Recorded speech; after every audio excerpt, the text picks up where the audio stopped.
So thank you. It's my pleasure now to introduce Tony Dreise from giving us a national perspective. Tony is an Indigenous scholar at the Australian National University and a proud descendant of the Aboriginal peoples of Northwest New South Wales and Southwest Queensland. You've got more information about his bio on the handouts on your seat. Tony is also a past member of the Adult Learning Australia Board, and Tony has called his presentation "A Gaping Hole in the Nation's Heart: Why Australia Needs a National Lifelong Learning Policy Now." And I'm really burning to hear what Tony's got to say about that, and I'm sure you are too. So I'd just like to invite Tony up to the lectern. Thank you.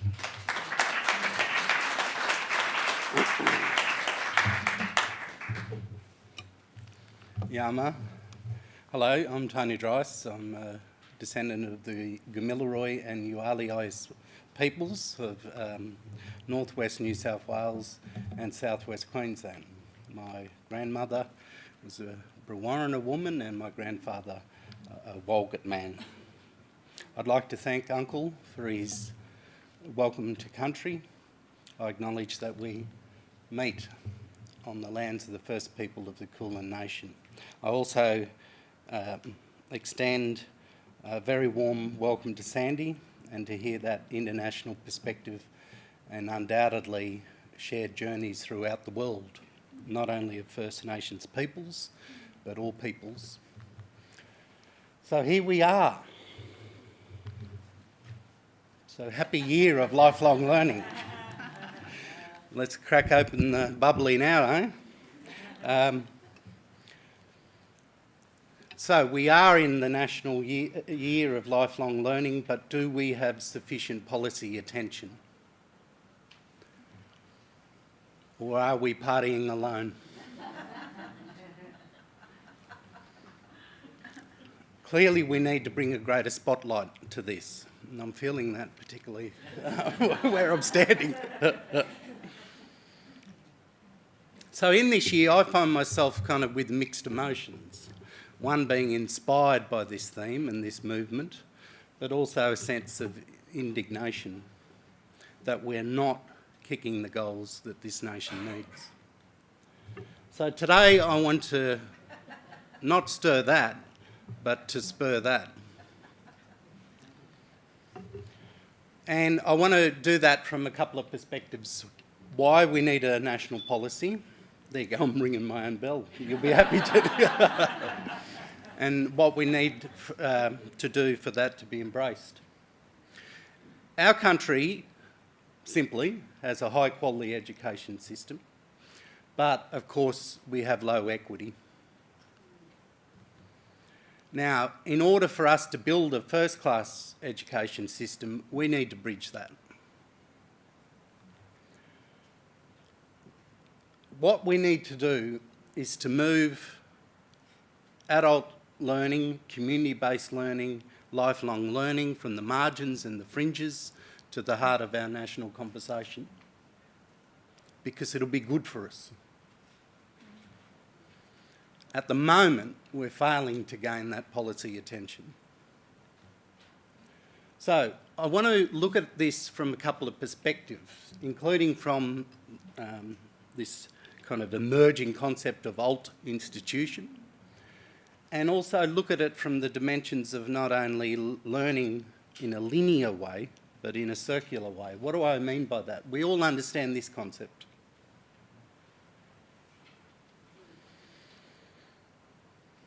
And governments like it.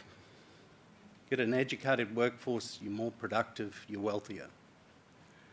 I'm interested in this dimension, a circular dimension, particularly one that embraces First Nations, and that we get continual learning happening in places. I write a lot about place-based thinking and place-based investment, including in my thesis.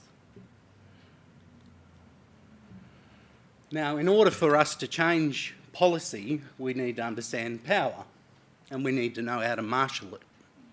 And one way I think that we can marshal it is to challenge this policy orthodoxy that people who are interested in engaging in adult community education and people who might be interested in engaging in ACE in the future years are not fringe. What do I mean by that? Well, let's look at power and then look at the power if we're able to marshal it. Through the course of human history, particularly men, need to build things. And often things get built in the name of worship and indeed in the name of education throughout the globe. Most have largely stood their ground, but we're seeing change. And old monuments, for me, which represent old thinking, are under challenge. So that poses a question in my mind about ACE and its future strategic directions. Is ACE's job to build learning walls or learning within walls? Is it to tear down walls of unlearning and unbeing, which are critically important from a First Nations perspective? Or is ACE just another brick in the wall? Let's think about some scenarios. Scenario one, we can think about ACE as another sector seeking public policy attention and an increase in public expenditure, particularly driven almost in a fixated way on standardised testing, which I would say helps strangle learning.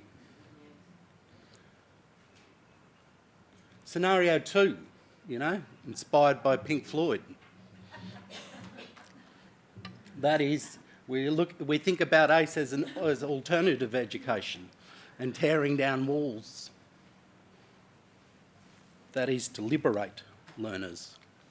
Or scenario three, which is probably where I'm inclined to think in terms of adult and community education as a mortar in lifelong learning, not just another brick.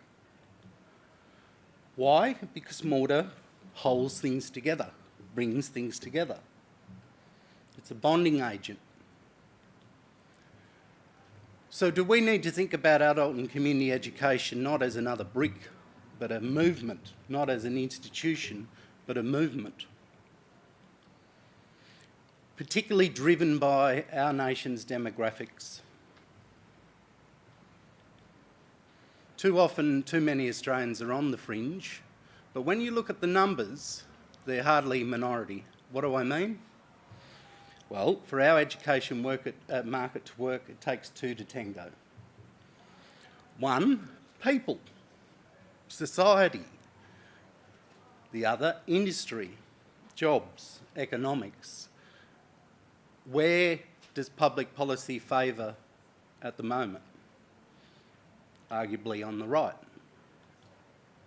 But if we look at adult and community education, including those who can potentially engage with it, they're hardly fringe players.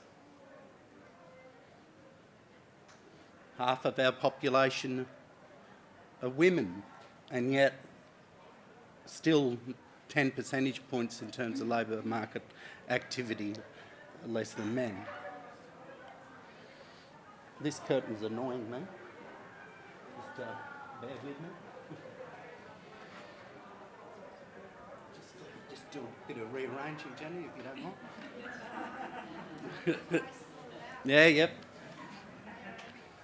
In Australia, over the last 10 years, our prison population has grown by over 10,000 people. We're talking an inmate population roughly the size of Wodonga. 1 in 5 of us are likely to have some sort of mental ill health during our time, particularly as you get older. First Nations people, within 20 years, are likely to be 1 million people.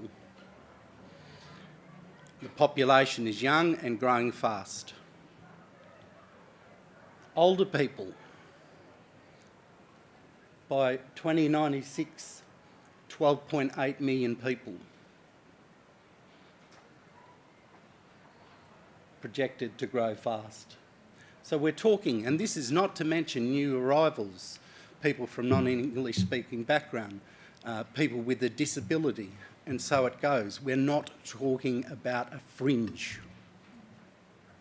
We're talking about Australia itself. So, if we were to get greater public policy attention, inevitably, at some point in time with the bean counters, it'll come down to this: who pays? The federal department helps explain who pays at the moment. When I look for the data in terms of this carve-up, way back in '99, ANTA put this together to do a split between government employers and households. Let's go to the right-hand side, and this is from NCVER. Have a look at the decreases. Government-funded vet, down 16.8. Revenue from the Australian government, down 27.3. And I put this up because we don't know the ACE picture, and vet's our closest cousin, so it is illustrative of a wider phenomenon in terms of educational investment. State and territory government down by 12.8. Revenue from fee-for-service activities up, likely to grow more. So what we're doing is we're shifting cost to young people, to families and people who can't afford it. Plain and simple. And yet we still have a market which provides funds for profit providers, and that opens up ethical questions about whether the public funds money, public dollar, should be expended in that way. And I invite you to read that article, including a comparison from England, with England. So in seeking this greater policy spotlight, what do we need to do? One, we need to connect the dots. That is, we need a cogent and coherent framework about where we currently are and where we need to get to. We need to build a case based on evidence and alliances. There is when you look at those so-called fringe, you have a look at all the potential powerful advocacy around that. Just to start with, older people. We need to strengthen our alliance, collectively prosecute an argument to governments and to both sides of politics, and prove that lifelong learning is in our national interest. So that is, we want to create a situation where ACE is not in a hole, but that hidden card up our sleeve. That is, we want to fill a current hole in Australia. And with that, thank you.